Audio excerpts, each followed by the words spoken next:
आपने कभी सोचा है हमारे देश की सबसे बड़ी ताकत क्या है? ये ताकत है हम सब। और हम सब के लिए एक बेसिक डिसेंट लाइफ इंश्योर करने के लिए हमें इंडियन कॉन्स्टिट्यूशन के थ्रू दिए गए हैं कुछ फंडामेंटल राइट्स, जैसे कि right to life and right to freedom. लेकिन एक वेल फंक्शनिंग और प्रॉस्परस कंट्री बनाने के लिए क्या सिर्फ राइट्स ही इंपॉर्टेंट है? शायद नहीं। इसलिए हमारा कॉन्स्टिट्यूशन राइट्स के साथ साथ हमारे देश के लोगों को एक सेट ऑफ ड्यूटीज भी देता है। इन सेट ऑफ ड्यूटीज को हमारे कॉन्स्टिट्यूशन में फंडामेंटल ड्यूटीज बोला गया है और इस फंडामेंटल ड्यूटीज के टॉपिक को मैं इस वीडियो में कवर करूंगा। आज हम बात करने वाले हैं फंडामेंटल ड्यूटीज के बारे में। ये क्या है, क्यों जरूरी है, कैसे लाई गई, इसकी इंपॉर्टेंस, इसका क्रिटिसिज्म एक्सेट्रा। यूपीएससी के पर्सपेक्टिव से ये टॉपिक बहुत इंपॉर्टेंट है। Let's start with the topic. Now, हम सब ने हमेशा फंडामेंटल राइट्स के बारे में सुना है, जैसे कि freedom, equality, right to education, vote देना एक्सेट्रा। ये राइट्स हमारे लिए बहुत इंपॉर्टेंट हैं क्योंकि ये हमें प्रोटेक्ट करते हैं, हमें फ्रीडम देते हैं।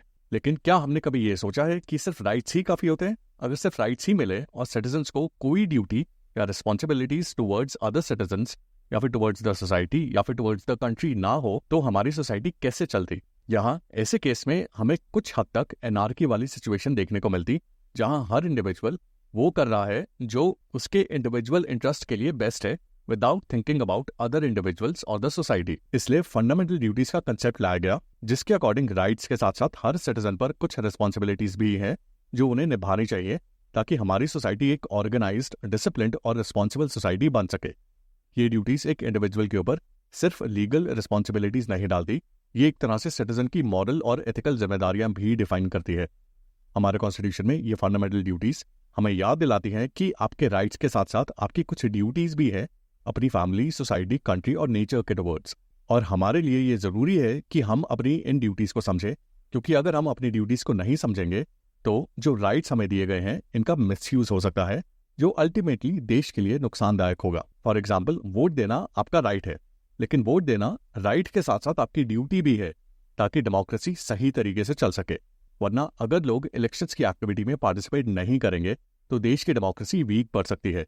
वोट देना एक तरह से आपकी ड्यूटी है टुवर्ड्स द कंट्री।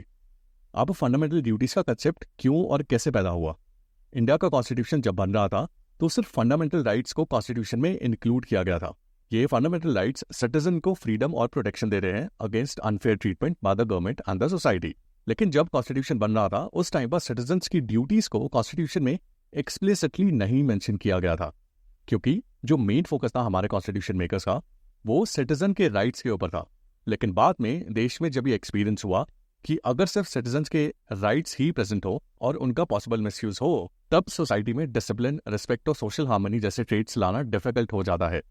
और साथ में जब 1970s के दौरान इमरजेंसी का पीरियड आया, तब उस टाइम की पॉलिटिकल और सोशल कंडीशंस ने ये दिखाया कि सिटीजन्स की कुछ जिम्मेदारियां जरूरी हैं जो कि उन्हें समझनी चाहिए। और ये क्यों जरूरी है? हर डेमोक्रेसी में सिटीजन्स के राइट्स के साथ साथ उनकी कुछ रिस्पॉन्सिबिलिटीज भी होती हैं, तभी सोसाइटी बैलेंस में चलती है।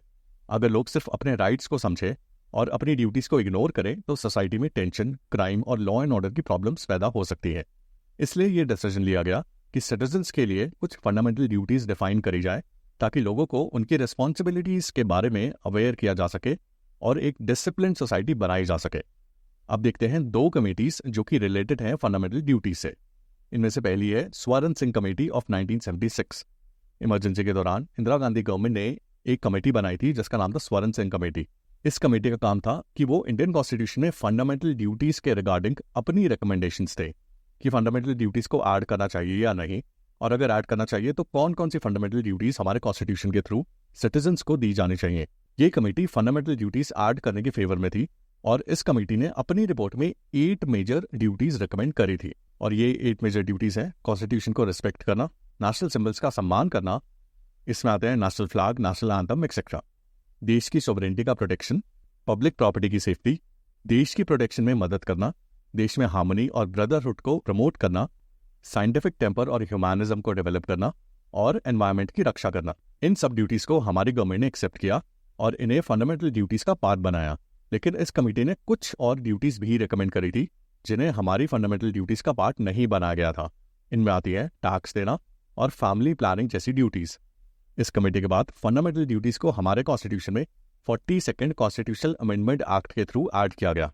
यहाँ इंपॉर्टेंट बात नोट करने वाली ये है, इन ड्यूटीज को हमारे कॉन्स्टिट्यूशन के आर्टिकल 51A में डाला गया था और इन ड्यूटीज को directive principles of state policy की तरह नॉन जस्टिसिएबल बनाया गया, यानी कि ये ड्यूटीज एनफोर्सिएबल नहीं थी, विच मीन्स कि अगर कोई पर्सन इनमें से किसी भी ड्यूटी को वायलेट करता है तो फिर उसे पनिश नहीं किया जा सकता, उसको कोर्ट में नहीं लेके जाया जा सकता कि आपने एक या एक से ज्यादा फंडामेंटल ड्यूटीज का वायलेशन किया है। अब 1998-1999 में गवर्नमेंट ने जस्टिस वर्मा के अंडर एक और कमेटी बनाई जो फंडामेंटल ड्यूटीज की इंप्लीमेंटेशन और अवेयरनेस को रिव्यू कर सके।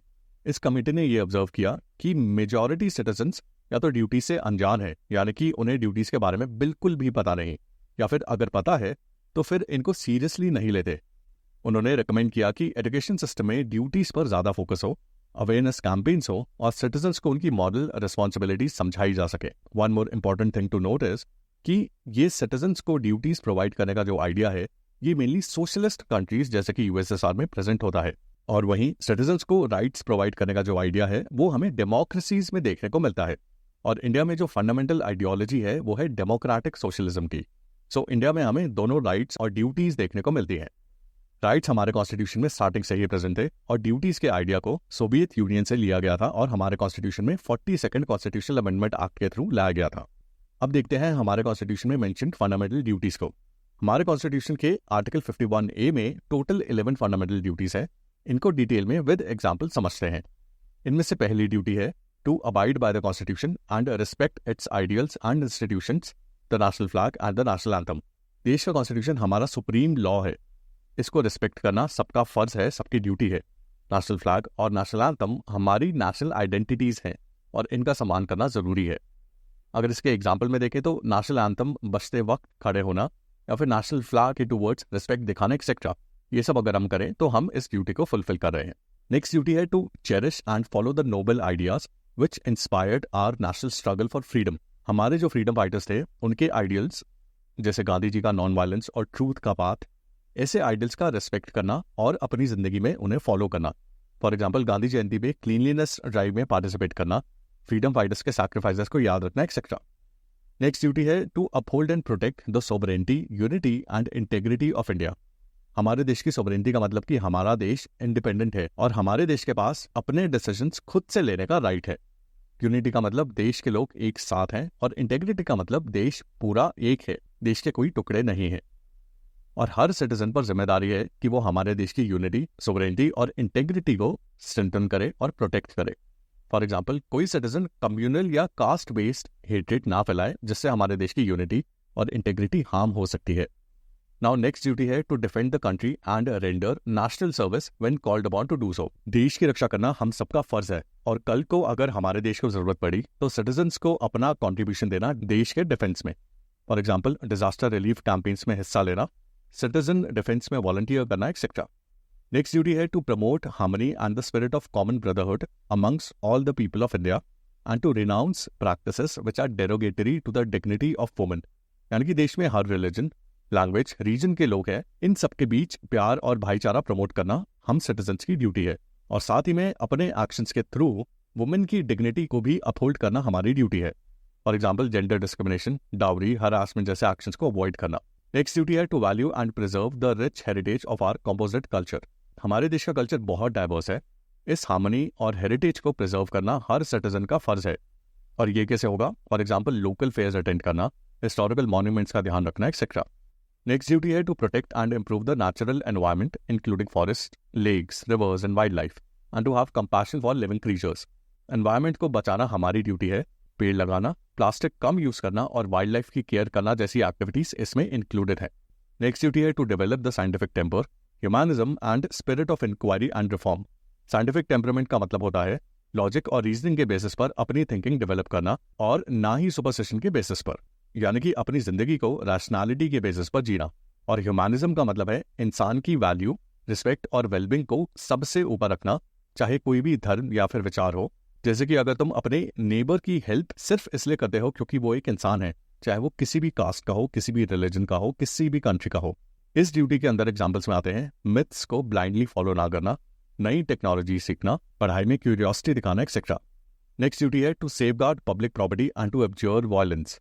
सड़क, बस, स्कूल, हॉस्पिटल जैसी पब्लिक प्रॉपर्टी सबके लिए है। इनको तोड़ना, डैमेज करना गलत है। इनफैक्ट हमारे सिटीजन्स को इस पब्लिक प्रॉपर्टी को सेफगार्ड करना चाहिए और साथ ही में किसी भी फॉर्म के वायलेंस से दूर रहना चाहिए। फॉर एग्जाम्पल, स्ट्राइक्स के दौरान पीसफुल प्रोटेस्ट करना और किसी भी तरह का वैंडलिज्म या पब्लिक प्रॉपर्टी के डैमेज को अवॉइड करना। नेक्स्ट ड्यूटी है to strive towards excellence in all the spheres of individual and collective activity so that the nation can constantly rise to higher levels of endeavour and achievement. अपने काम में excellence लाना जरूरी है, चाहे वो पढ़ाई हो या फिर ऑफिस का काम हो या फिर स्पोर्ट्स में हो, एक्सेट्रा। सो ये है 10 ड्यूटीज जो कि 42nd कॉन्स्टिट्यूशनल अमेंडमेंट एक्ट के थ्रू हमारे कॉन्स्टिट्यूशन के आर्टिकल 51A में इंसर्ट करी गई थी। लेकिन फिर बाद में 89th कॉन्स्टिट्यूशनल अमेंडमेंट एक्ट के थ्रू एक और फंडामेंटल ड्यूटी यानी कि 11th फंडामेंटल ड्यूटी इस एक्ट में इंसर्ट करी गई थी। और इस ड्यूटी के अकॉर्डिंग अ पेरेंट और guardian has to provide opportunities for education to his child और ward between the age of 6 and 14 years. इस ड्यूटी में एक पेरेंट या फिर गार्डियन की ये रिस्पॉन्सिबिलिटी है कि वो 6 से 14 साल के बीच के बच्चों को स्कूल भिजवाए और उन्हें एजुकेशन दे। सो ये है हमारे कॉन्स्टिट्यूशन में मेंशन्ड 11 फंडामेंटल ड्यूटीज। अब हम देखते हैं ये फंडामेंटल ड्यूटीज की इंपॉर्टेंस क्या है। फर्स्ट इंपॉर्टेंस ये है कि एक बैलेंस क्रिएट करना। राइट्स के साथ ड्यूटीज होनी चाहिए ताकि सोसाइटी में इंडिविजुअल्स सेल्फिश ना बने और राइट्स का मिसयूज ना हो। जब सिटीजन्स अपनी रिस्पॉन्सिबिलिटी समझकर काम करते हैं तो तभी राइट्स का सही यूज होता है। नेक्स्ट है citizenship building. Fundamental duties citizens को रिस्पॉन्सिबल बनाती हैं और रिस्पॉन्सिबल सिटीजन्स ही डेमोक्रेसी का बैकबोन होते हैं। नेक्स्ट है नेशनल इंटीग्रेशन। ये ड्यूटीज लोगों को यूनिटी और ब्रदरहुड की तरफ लेकर जाती हैं, जहां रिलीजन, कास्ट, लैंग्वेज डिफरेंसेस को टॉलरेंस की नजर से देखा जाता है। नेक्स्ट है सोशल हार्मनी। जब लोग अपनी ड्यूटी समझकर कम्युनल पीस बनाए रखते हैं तब सोसाइटी में रिस्पेक्ट और हार्मनी बनती है। नेक्स्ट है प्रिजर्वेंस ऑफ एनवायरमेंट एंड हेरिटेज। देश के कल्चरल हेरिटेज और एनवायरमेंटल रिसोर्सेज को प्रिजर्व करना सिटीजन्स की जिम्मेदारी होती है, नहीं तो आइडेंटिटी और रिसोर्सेज दोनों खो सकते हैं। नेक्स्ट है नेशनल सिक्योरिटी स्ट्रेंथन करना। देश की रक्षा और नेशनल सिंबल्स के टुवर्ड्स रिस्पेक्ट पेट्रियोटिज्म को बढ़ावा देता है। नेक्स्ट है लीगल फाउंडेशन देना। ऑल्दो ड्यूटीज को डायरेक्टली एनफोर्स नहीं किया जाता, लेकिन ये पार्लियामेंट को लॉज बनाने में मदद करती है, जैसे कि एनवायरमेंट प्रोटेक्शन लॉ। और लास्टली डेमोक्रेसी में सिटीजन्स की रिस्पॉन्सिबिलिटी। डेमोक्रेसी का सही फंक्शनिंग तभी पॉसिबल है जब सिटीजन्स अपनी ड्यूटीज समझे और इन्हें निभाएं। तो ये हमें बताता है फंडामेंटल ड्यूटीज क्यों इंपॉर्टेंट है।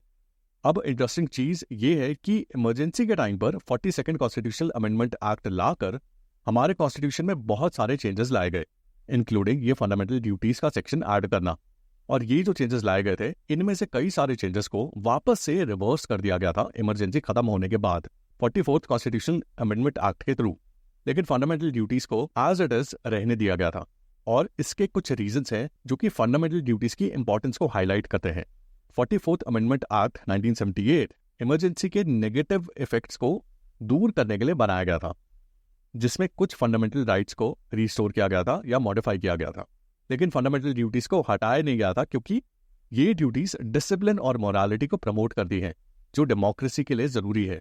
साथ ही में एक पॉलिटिकल कंसेंसस था बिटवीन वेरियस पॉलिटिकल पार्टीज की राइट्स के साथ साथ ड्यूटीज भी होनी चाहिए ताकि राइट्स का मिसयूज ना हो। ऑल्सो फंडामेंटल ड्यूटीज एक non partisan national building tool है, इसलिए इसको रिमूव करना सही नहीं समझा गया। अब देखते हैं criticism and challenges of fundamental duties. इनमें से सबसे पहले है not enforceable directly. Courts in fundamental duties को एनफोर्स नहीं कर सकता। इनको एनफोर्स यानी कि फॉलो करना मैंडेटरी बनाया जा सकता है जब पार्लियामेंट इन ड्यूटीज को इंप्लीमेंट करे लॉज बनाकर। सेकेंड है अवेयरनेस की कमी। बहुत लोग ये ड्यूटीज नहीं जानते हैं या उनकी इंपॉर्टेंस नहीं समझते हैं। थर्ड है सब्जेक्टिव इंटरप्रिटेशन। साइंटिफिक टेम्पर और एक्सीलेंस जैसी ड्यूटीज सब्जेक्टिव हैं, यानी कि इनका मीनिंग क्लियर नहीं है और इन्हें अलग अलग लोग अलग अलग तरीके से समझते हैं। नेक्स्ट है लीगल पेनल्टी की एब्सेंस। अब क्योंकि ये ड्यूटीज फंडामेंटल राइट्स की तरह ऑटोमेटिकली एनफोर्सिएबल नहीं है, इसलिए जब तक इन ड्यूटीज को इंप्लीमेंट करने के लिए कोई स्पेसिफिक एक्ट नहीं बनता तब तक इन ड्यूटीज की वायलेशन पर कोई पनिशमेंट नहीं है। नेक्स्ट है इन ड्यूटीज का पॉलिटिकल मिसयूज। कभी कभी इन ड्यूटीज का मिसयूज किया जाता है गवर्नमेंट के द्वारा सिटीजन्स के ऊपर अथॉरिटी बढ़ाने के लिए। और लास्ट क्रिटिसिज्म या चैलेंज इन फंडामेंटल ड्यूटीज का है सोशल एपैथी, यानी कि लोग ड्यूटीज को अपनी पर्सनल रिस्पॉन्सिबिलिटी नहीं समझते। सो ये था फंडामेंटल ड्यूटीज का concept. I hope you like the video. Follow for more.